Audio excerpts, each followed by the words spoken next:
Hello, everyone, and thank you so much for joining us live. I'm Mary Beth Marsden, and welcome to GBMC's Ask the Oncology Expert.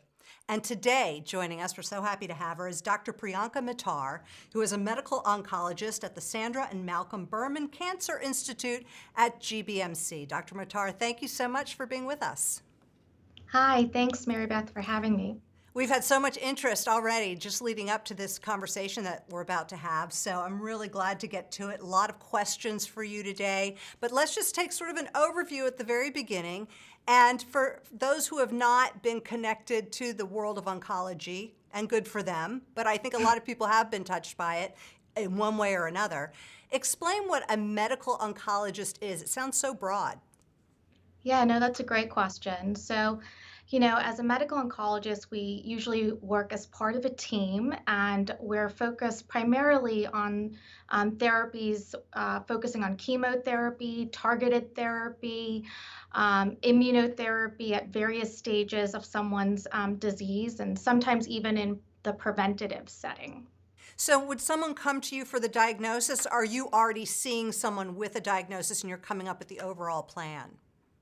For the most part, when people come into our office, we're usually seeing them with a diagnosis. When you have people come to your office, what types of cancer are you normally a part of or treating?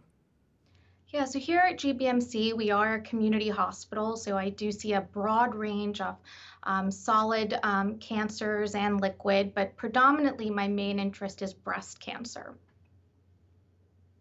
Let's talk about breast cancer then. That's where we're going to focus. I think we have a lot of questions about breast cancer from interested people who are joining us live right now, but also different forms of cancer, which you're perfectly able to address at the same time. So when we talk about breast cancer, I think the more you're in that world, the more you realize it's not just one size fits all. I mean, this breast cancer can be any number of types of breast cancer, and everyone is affected so individually, right? Yeah, you're exactly right. I mean, that's often how I frame things, that everyone's cancer is different and unique to them. The word breast cancer is a very broad term. There's many different types. And really, our treatment strategies, especially here at GBMC, are really tailored and personalized to the individual and the specifics of your cancer. Is it fair to say that over the last 20, 30 years that the way we treat cancer, I could be way off base here, but the way we treat cancer starts with the most conservative approach possible? Yeah, no, I mean, the last 15 to 20 years have been a very exciting time in oncology. And specifically with breast cancer, our utilization of chemotherapy has gone down dramatically in terms of we're really able to hone in on the patients that benefit most.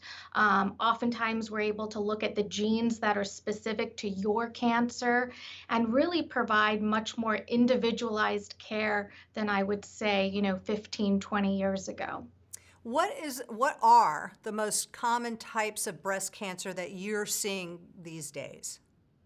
Yeah, so I mean, overall, about two-thirds of all breast cancer are going to be something known as hormone positive breast cancer.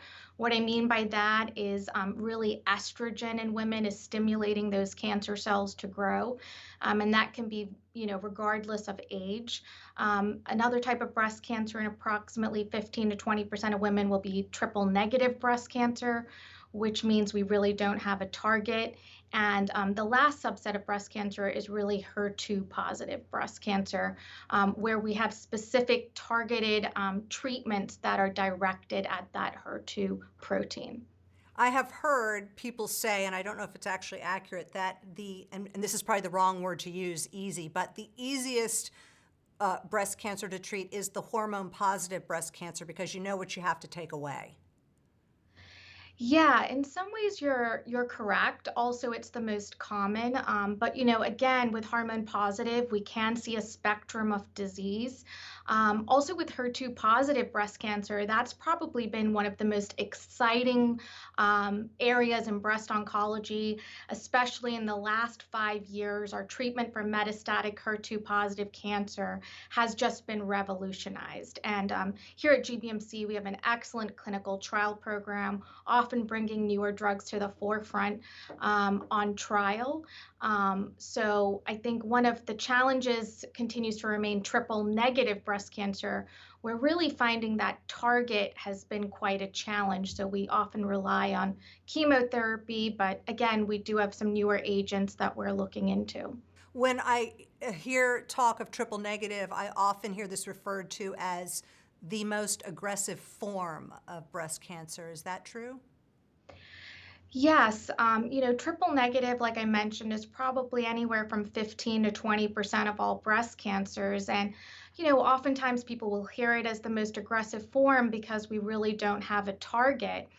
But having said that, in the last 2 years, even, we have had new antibody drug development in that area. And I do see a lot of promise in terms of, if you've heard of immunotherapy, and combination strategies that are playing a key role for triple negative breast cancer. So I guess for a patient who has been diagnosed with breast cancer, the first way to go is to figure out what type they have. And is that found out through a biopsy? Exactly, yeah. So really the type of breast cancer you have is traditionally found through your biopsy. We work with our pathologists here, and we usually will determine that based on tissue sampling. Okay, so you have a newly diagnosed patient. They have a lot to absorb, right?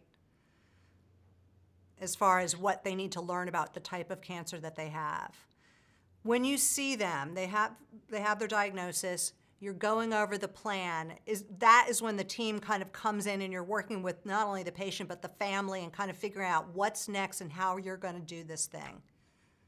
Yeah, no, I mean, I often tell my patients I find that the most challenging time is often the beginning. I mean, it's a flood of emotions. Hearing the word cancer alone can be very emotionally devastating. But, I find that once we find a plan with both the patient and your family, we have a strong oncology support program here at GBMC that works with patients and families, also an integrative medicine approach to help with various alternative approaches like mindfulness and meditation. But often the most challenging time is the beginning, and once we formulate a plan and get on that journey together, oftentimes patients will feel much more comfortable. And I always say, the best position to be in is when we have options, and for the most part we do. So there are so many options, it's difficult for me to ask you, what would you do for this type of cancer, or what would you do for that type of cancer, right? Because it really depends on the individual tumor or the individual person. But if you are coming up with a plan, what are some of the common methods to go about treatment? Is it surgery first? Then you talk about whether it's chemotherapy, and then you talk about whether it's chemotherapy and radiation or immunotherapy, or how does that progression go? Yeah, I mean, I think that's a little bit of a tough question because it's not a one size fits all. And a lot of the sequencing in terms of, do we do treatment first? Do we do surgery first? It really depends on the type of cancer. So, more commonly, depending on the size with HER2 positive and triple negative cancers, we may offer treatment first and then surgery. But really, it often will depend on what your stage of disease is. So that means what the extent of your cancer is, and really the type of breast cancer, and also looking at what we think you can, tolerate based on your other medical problems. And of course, there's, even with chemotherapy, when you break it down, there's a difference between oral and infusion. When do you choose one or the other? Yeah, we do have oral chemotherapies. For the most part in the beginning, again, it's based on stage of disease. Oral chemotherapy is not necessarily easier than IV chemotherapy. Chemotherapy is chemotherapy, but the times when we may use oral chemotherapies in the beginning are specifically if you have a more advanced cancer. And for certain breast cancers, after surgery, if you have other high risk features, we may incorporate some oral chemotherapy. I would imagine that one of your number one questions is, what's the side effect from this particular chemotherapy? Will I lose my hair? How long will I have to be on it? That all still remains, doesn't it, for patients? Yeah, I mean, I always say, that we don't have a crystal ball always to predict what side effect an individual may get, but the best predictor we have of how you're going to do is how strong you are going in. It's kind of like a boxing match. If you have someone who's 30 years old and fit, they're going to do much better than someone who's maybe, weaker using a walker. But overall, our strategies in 2021 have really revolutionized in terms of nausea and vomiting, and we're really able to provide a lot more support and get people through much more comfortably than, per se 20 years ago. Majority of our patients were able to get through and really do very well. Have you noticed a trend? This is just going to be anecdotal, but a trend in the ages of patients. Are women in general, and I know men get breast cancer too, but are women in general catching it earlier because of increased awareness? I mean, are you seeing anything like that you could pinpoint? Yeah, I mean, when we talk about breast cancer, there's another term called ductal carcinoma in situ or stage 0 disease, which we are definitely seeing more of with mammography in the last 20 years as more patients are getting screening mammography. I think in the United States, we also see a lot more early stage breast cancer compared to the developing world, and that's really our goal with preventative strategies such as mammogram.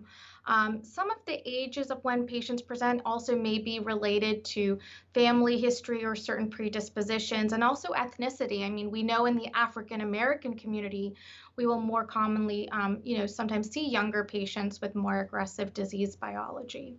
Yeah, which leads me to the question a lot of people asked about before this conversation, and that is about genetic testing. Where are we with that? What kinds of breast cancers can we test for?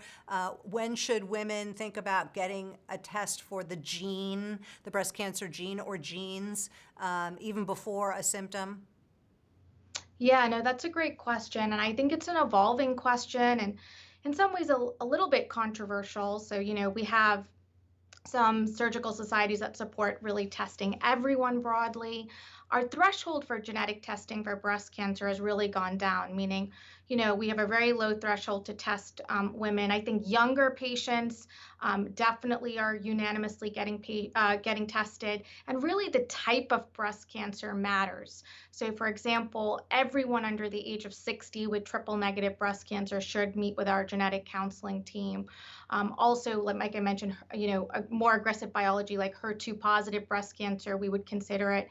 And really, we have set criteria in the United States, where we use various tools based on your age of diagnosis, your type of cancer, your family history. And really, we care about your family history for all cancers because what we know is prostate cancer, pancreatic cancer, biliary cancer, melanoma, all these cancers can put you at a predisposition for genes associated with breast cancer. And in terms of genes, there are various genes. The most common ones out there people may have heard of is BRCA, but we have a very robust genetics program here that will meet with you and select which panel they think is appropriate. And you talked about the fact that it can be controversial. And is this kind of mainly because people are afraid of being labeled as someone with a pre-existing condition, or insurance companies could find out? Concerns about privacy?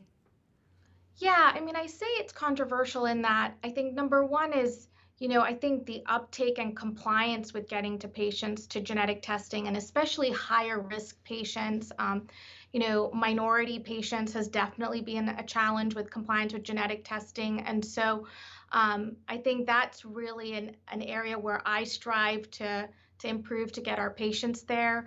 And in terms of for postmenopausal women, there are some advocates to just go ahead and test everyone because a lot of our decision making is based on family history also. So, I think here though we really are proactive in getting women to meet with our genetic counseling team. I want to make sure I hit a lot of these questions because we did get a lot prior to your interview, but a number of people asked about the drug Letrozole. Am I pronouncing that correctly? Yes. What is it used for? And is this the type of drug that patients are prescribed who are undergoing chemotherapy?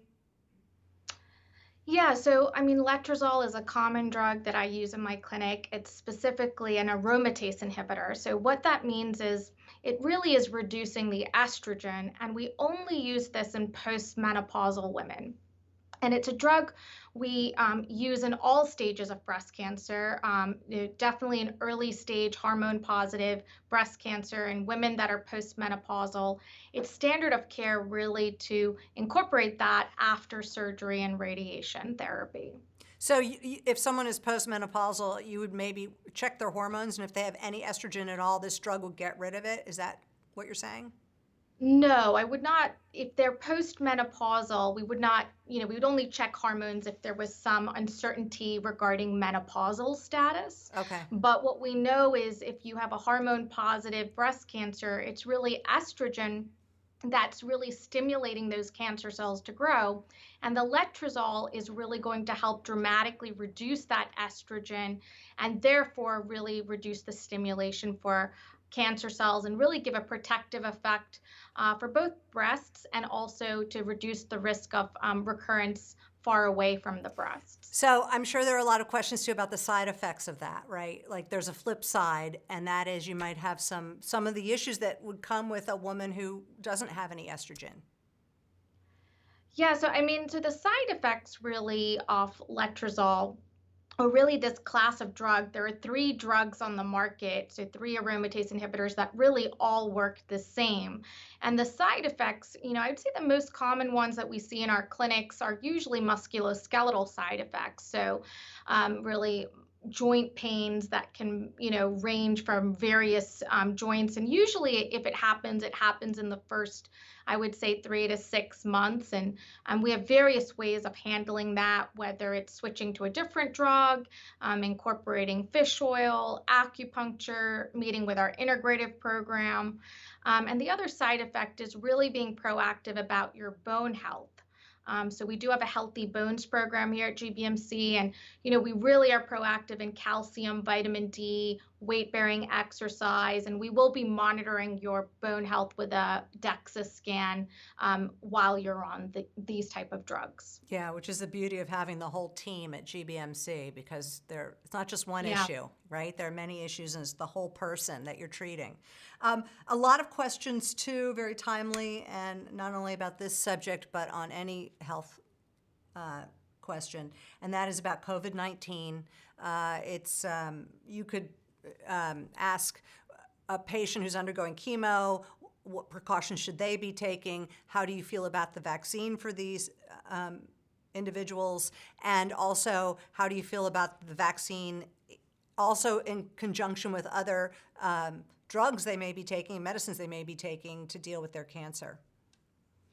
Yeah, no, it's been an extremely challenging year for everyone and especially for our cancer patients. I mean, it's never easy going through your oncologic journey and then, COVID-19 has given us various challenges that we have not seen before.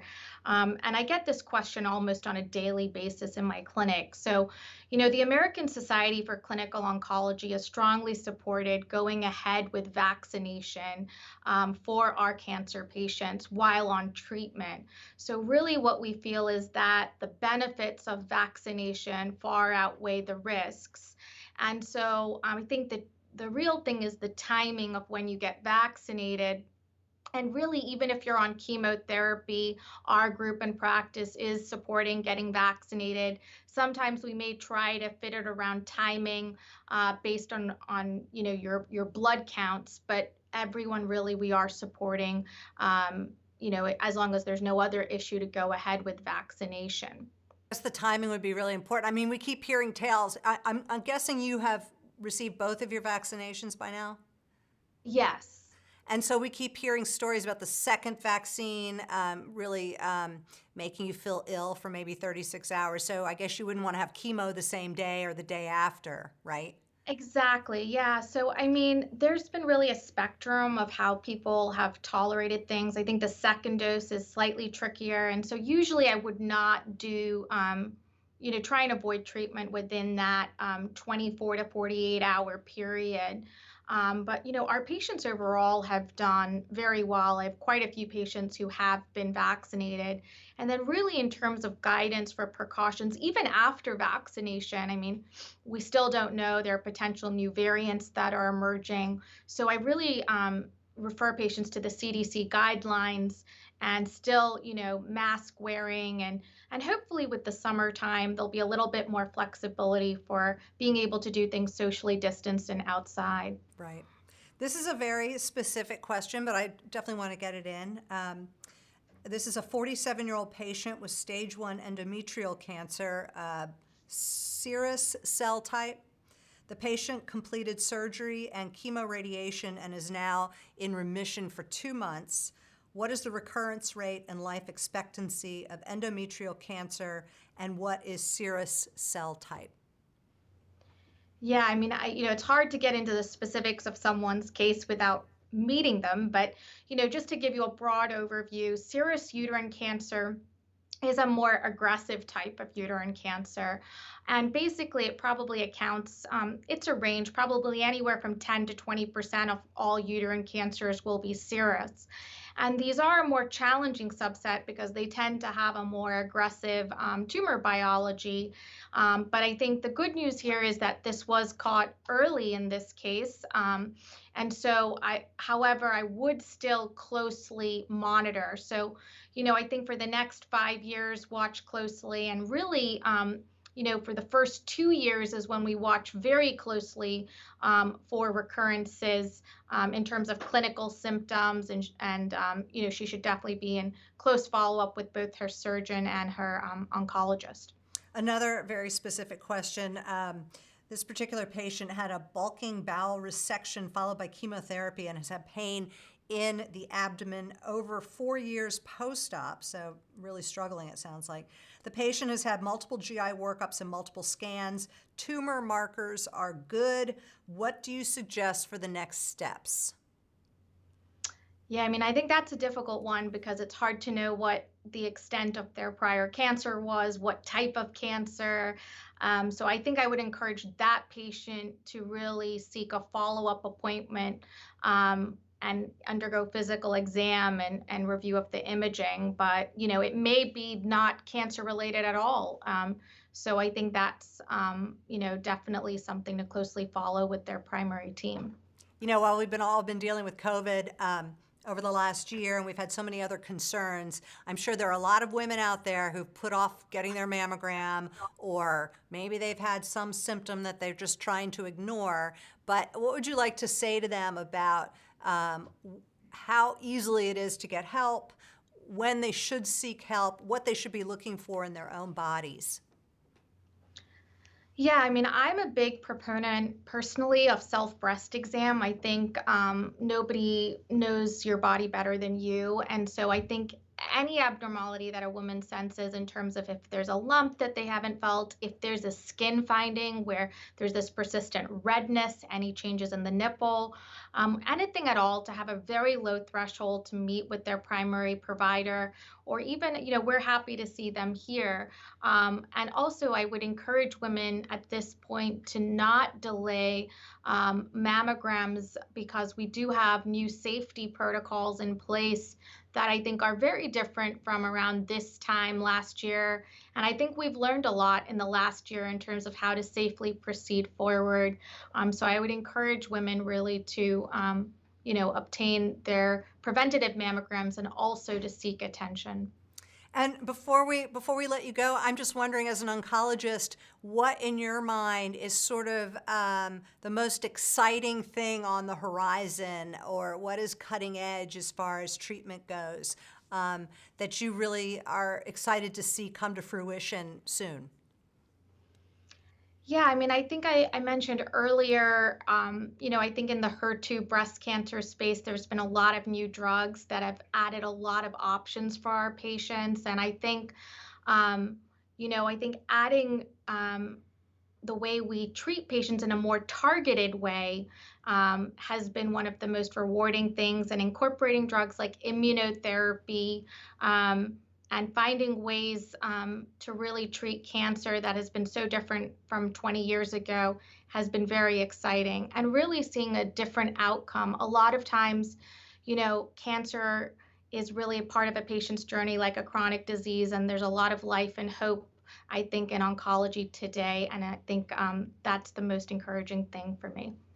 Wonderful. And now, really finally, what are some of the things that you would leave us with as far as lifestyle changes we should practice or changes we should make to try and prevent cancer from occurring? Yeah, that's a very good question. I mean, a lot of times people will search things on the internet and come to me with all sorts of things. And I think the bottom line is, incorporating exercise has been shown to be very helpful, 4 to 7 hours a week, if possible, which I know is a challenge. Reducing alcohol intake, I think, is very important for our breast cancer patients. I mean, I think in the last year, especially with the pandemic, we're trying to limit that to no more than once a week.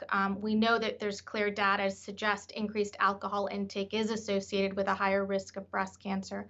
Really focusing on weight and the obesity epidemic, I mean, really all around for many different cancers, not just breast cancer. I think obtaining a healthy weight or body mass index between 25 to 27 is really paramount, and that incorporates diet. So I always tell my patients a quick way is, did it grow on the earth? If the answer to that is yes, it's probably something you should eat. So really limiting fats, lean meats, and more of a plant-based diet. Dr. Priyanka Mittar, thank you so much for being with us today. And thanks to everyone who joined us today for Ask the Oncology Expert. Be well, and thank you for everything you're doing, especially during this very challenging time. Thanks so much. Thank you for having me.